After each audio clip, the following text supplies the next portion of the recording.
নমস্কার বন্ধুরা, লাবণী কিচেনের আবারও একটা নতুন রেসিপিতে আপনাদের সবাইকে স্বাগত। আগে থেকে জমিয়ে রাখা দুধের সর দিয়ে একদম সহজ উপায়ে খুবই কম সময়ের মধ্যে আমি যেভাবে খাঁটি গাওয়া ঘি বানিয়ে নিলাম তারই একটি ছোট্ট রেসিপি আজকে আপনাদের সাথে শেয়ার করব। আশা করছি রেসিপিটা আপনাদের খুবই কাজে লাগবে। আর আমি এখানে ঘি তৈরি করার প্রত্যেকটা টিপস স্টেপ বাই স্টেপ বলে দিব। আশা করছি ভিডিওটা প্রথম থেকে শেষ পর্যন্ত দেখে যাবেন। তো রেগুলার আমাদের খাওয়ার দুধ জাল করে নেওয়ার পরে যখন দুধটা ঠান্ডা হয়ে যায়, দুধের উপরে যে মোটা সরটা পড়ে থাকে, এই সরটা আমি তুলে তুলে ফ্রিজে সংরক্ষণ করে রেখে দিয়েছিলাম। বেশ দেখেন অনেকটাই কিন্তু সর হয়েছে। তো এখানে আমি বেশ অনেকদিন সংরক্ষণ করে সরটা রেখে দিয়েছিলাম। আর এখানে 2 কাপের মতো সর হয়েছিল। তো এই সরটা থেকে আমি এবার মাখনটা বের করব। তো আমার এই সরটা যেহেতু আমি দীর্ঘদিন ধরে ডিপ ফ্রিজে সংরক্ষণ করে রেখে দিয়েছিলাম, সেজন্য কিন্তু এটা দলা বেঁধে ছিল। তো আমি এতে কিন্তু আর অন্যরকম কোনো বরফ অ্যাড করব না, একটু সাধারণ নর্মাল ঠান্ডা জল দিয়ে এটা ব্লেন্ড করে নেব।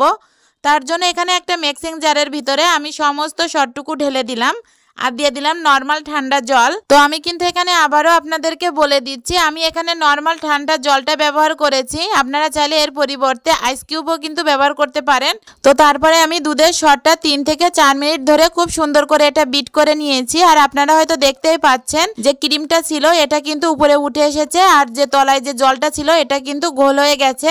তো ঘোল থেকে কিন্তু আমি মাখনটা অনেক সুন্দর করে তুলে নিলাম। আর এখানে কিন্তু আমি কোনো রকম হাতের ব্যবহার করব না।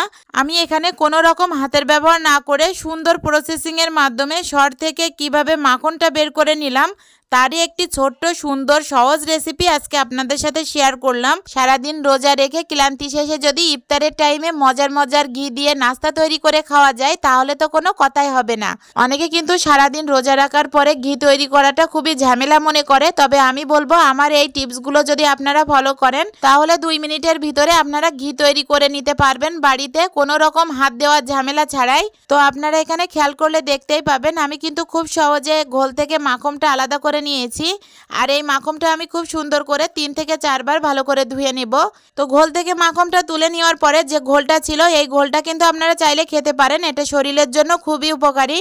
তো আমি এখানে মাখনটা 3 থেকে 4 বার খুব সুন্দর করে ধুয়ে নিব। তো মাখনটা 3 থেকে 4 বার ধুয়ে নেওয়ার পরে দেখেন খুব সুন্দর এবং পরিষ্কার একটু জল বেরিয়ে গেছে। আমি কিন্তু এই মাখনটা আর ধুবো না। তো আপনারা তো খেয়াল করে বুঝতেই পেরেছেন আমার কিন্তু মাখনটা তৈরি করতে মাত্র 1 থেকে 1.5 মিনিট মতো টাইম লেগেছিল। আর আপনারা যদি এটা শিলপাটায় বেটে তৈরি করতে যান তাহলে কমসে কম 1 থেকে 1.5 ঘন্টা মতো টাইম লাগতে পারে। তবে খুব সহজে এই পদ্ধতিটা অবশ্যই বাড়িতে একবার হলেও ট্রাই করবেন। তো আমার মাখনটা তৈরি হয়ে গেছে, এবার আমি ঘিটা তৈরি করব। তো ঘিটা তৈরি করার জন্য প্রথমে আমি উনুনের পরে একটা পুরনো কড়াই বসিয়ে দিলাম। আপনারা চাইলে যে কোনো কড়াতে এটা তৈরি করতে পারেন, তবে যেহেতু ঘিটা পুড়ে উঠবে বলে আমি এখানে পুরনো একটা কড়া ব্যবহার করেছি। আর আপনাদের কাছে অতি দুঃখের সঙ্গে বলছি এখানে আমার একটু ভিডিও স্কিপ হয়ে গেছে। তো আমি আপনাদেরকে মুখেই বলে দিচ্ছি তাহলে আপনারা বুঝতে পারবেন। তো চুলার আঁচটা মিডিয়ামে রেখে আমি কড়াটা একটু হালকা গরম করে নিয়েছি। তারপরে মাখনটা আমি কড়ার পরে দিয়ে দিলাম। দিয়ে আমি 1 থেকে 1.5 মিনিট মতো নাড়াচাড়া করার পরে যখন এত সুন্দর একটা কালার চলে এসেছে তখন আমি এই ঘিটা আমি নামিয়ে নিলাম। নিয়ে একটু ঠান্ডা করে একটা কৌটাতে আমি ভরে নিব। তো ঘিটা জাল করে নেওয়ার পরে চুলার আঁচটা অফ করে দিয়েছি। তারপর এটা আমি আধা ঘন্টা মতো একটু ঠান্ডা করে নিলাম। আধা ঘন্টা ঠান্ডা করে নেওয়ার পরে আমি এবার ঘিটা একটা কৌটাতে ঢেলে নিব। তো এখানে একটা কথা খেয়াল রাখবেন, ঘিটা কিন্তু খুব বেশি জাল করতে যাবেন না, ঠিক 1 থেকে 1.5 মিনিট মতো জাল করে নেবেন, না হলে দেখা যাবে ঘির যে একটা সুন্দর স্মেল আছে এটা নষ্ট হয়ে যেতে পারে। তো ঘিটা আমি জাল করার পরে আপনারা হয়তো দেখতেই পাচ্ছেন কত সুন্দর একটা কালার এসেছে। তো ঘিটা আমি আরও আধা ঘন্টা আমি নর্মাল ফ্রিজে রেখে দিব। আধা ঘন্টা পরে আমি আবারও বের করে নিয়ে আসলাম। তো ঘিয়ের ফাইনাল লুকটা দেখে আপনারা বুঝতে পারছেন কতটা সুন্দর হয়েছে।